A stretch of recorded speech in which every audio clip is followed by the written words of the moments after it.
নমস্কাৰ সকলোকে স্বাগতম জনাইছো মোৰ এটি নতুন ভিডিঅ'লৈ। আজি ভিডিঅ'টো বাছৰ পৰাই আৰম্ভ কৰিছো কাৰণ আমি গৈ আছো দেওপানী দুৰ্গা মন্দিৰ।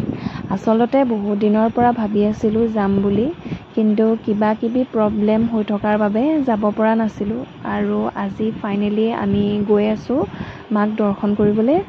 মনটো সঁচাকৈ বহুত ভাল লাগিছে কাৰণ যেতিয়া বহু দিনৰ আশা এটা আপোনাৰ পূৰণ হ'বলৈ গৈ থাকে তেতিয়া কিমান ভাল লাগে হয়তো আপোনালোকে গম পাইছেই। এতিয়া আমি নামবৰ ৱাইল্ড লাইফ চেঞ্চুৰী পাৰ হৈছোঁ আৰু এয়া হৈছে ধনশিৰি নদী আৰু বেছি সময় নাই পামগৈ। তেতিয়ালৈকে ভিডিঅ'টো স্কিপ নকৰাকৈ চাই থাকক।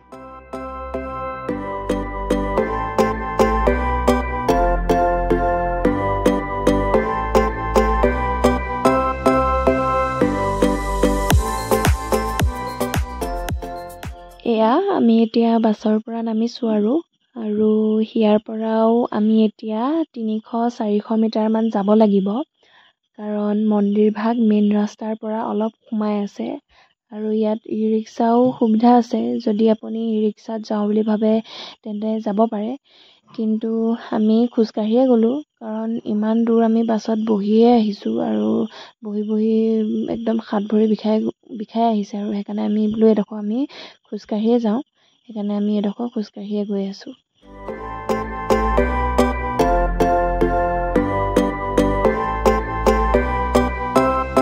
এয়া আমি বাটতে পঞ্চমুখী হনুমান মন্দিৰ এভাগো পাইছোঁ। সঁচাকৈ বহুত ভাল লাগিছে এনেকৈ সোমাই আহিয়ে যে হনুমান বাবাৰ দৰ্শন কৰিবলৈ পাইছোঁ, ভাল লাগিছে। আৰু এতিয়া আমি পাইছোঁহি আৰু দুৰ্গা মা মন্দিৰ। এইফালে দোকানবিলাক আছে, ইয়াতে আপোনালোকে ধূপ ধূনা কি লাগে সকলো সামগ্ৰী ল'ব পাৰিব আৰু বস্তুবিলাকো বেছি দাম লোৱা নাছিল দেই। আমি ইয়াৰ পৰাই চাকি, ধূপ, ৰঙা ফিটা আৰু শৰাইৰ কাৰণে যি লাগে সকলো বস্তু লৈ ল'লোঁ। এতিয়া আমি মন্দিৰৰ ভিতৰলৈ বুলি গৈ আছোঁ। ভিডিঅ'টো চাই থাকক। ইয়াত কি আছে, কেনেকৈ কি কৰা হয় সকলোখিনি দেখাম। ভিডিঅ'টো স্কিপ নকৰাকৈ খালি চাই থাকিব।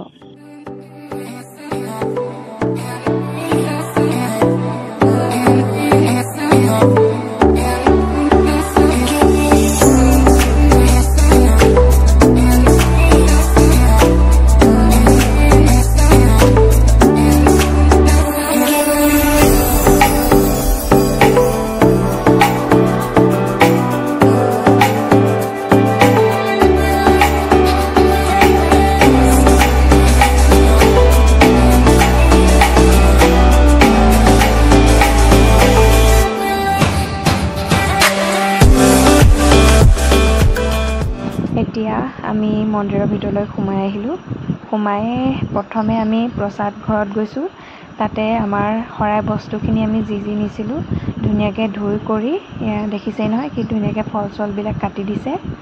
ইয়াতে আপুনি একো পইচা নলয়, পইচা পাতি নলয়, বিনামূলীয়াকৈ আপুনি ধুনীয়াকৈ কামটো কৰাই ল'ব পাৰিব।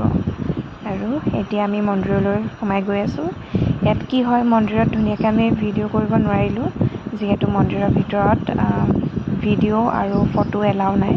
সেইকাৰণে ধুনীয়াকৈ দি কৰি আমি আজৰি হৈ এতিয়া মন্দিৰভাগ ধুনীয়াকৈ আপোনাক দেখাম।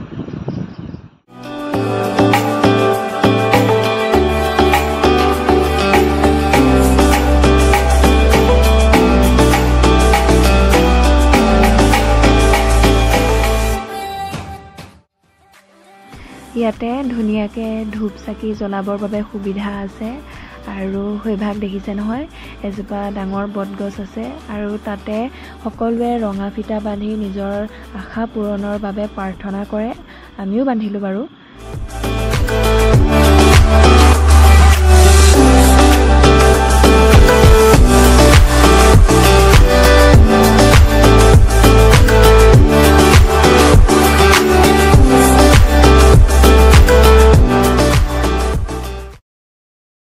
পিছে আপোনালোকে জানেনে এই মন্দিৰভাগ কেনেকৈ স্থাপন হৈছিল?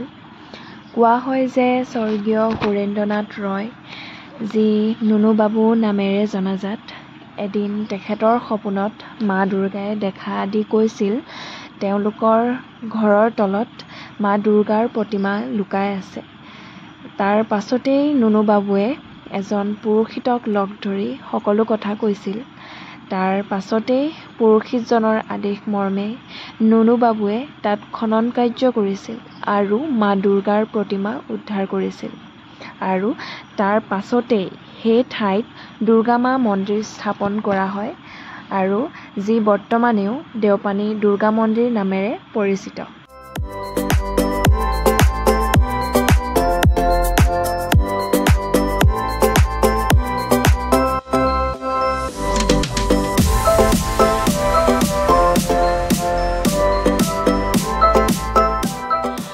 মন্দিৰ ভাগৰ পৰিৱেশটো বহুতেই ধুনীয়া আছিল, একদম শান্ত আৰু চাফ চিকুণ, বহুত ধুনীয়াকৈ চাফ চিকুণ কৰি ৰাখিছিল।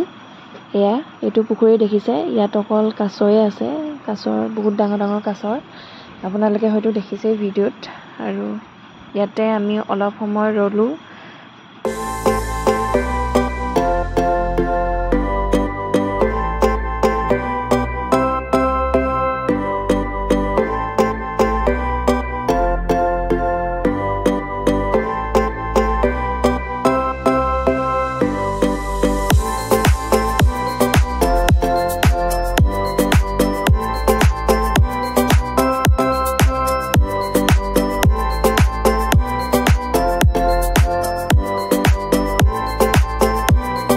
এতিয়া আমি মন্দিৰৰ পৰা ওলাইছোঁ আৰু যাবলৈ বুলি, কাৰণ বেছি দেৰি কৰিব নোৱাৰোঁ। আমি লাইন বাছতহে আহিছিলোঁ যিহেতু, আৰু ইয়াতো টাইম হৈ গৈছে আমাৰ। ইয়াৰ পৰা আমি এতিয়া ওলাই দিওঁ ধুনীয়াকৈ। ভিডিঅ'টো কেনেকুৱা লাগিলে জনাব, কাৰণ কথা কোৱাৰ বৰ বেছি অভিজ্ঞতা নাই। যদি কিবা ভুলকৈ ক'লোঁ তেন্তে শুধৰাই দিব, আৰু ভিডিঅ'টো ভাল লাগিলে লাইক আৰু চেনেলটো ছাবস্ক্ৰাইব কৰি দিব।